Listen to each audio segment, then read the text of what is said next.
Hi, ready to get a little smarter? Do you know what this means? The first definition of raid: a sudden attack on an enemy by troops, aircraft, or other armed forces in warfare. For example, a bombing raid. American pronunciation: raid, raid. Repeat the word after me.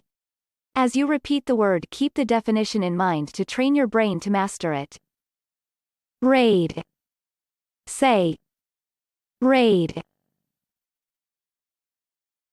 Raid means rapid surprise attack on enemy by troops.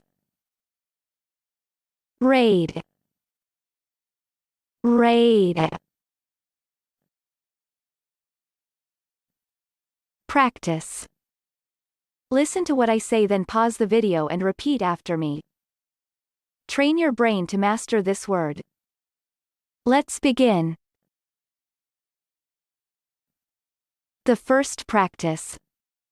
The U.S. initiated bombing raids and dispatched ground troops.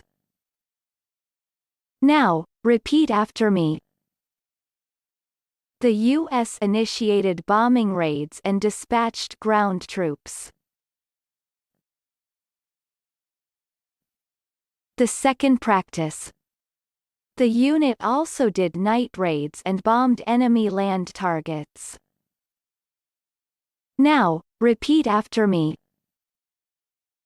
The unit also did night raids and bombed enemy land targets. Good job! Now you're way smarter. Subscribe right now and learn another new word every day.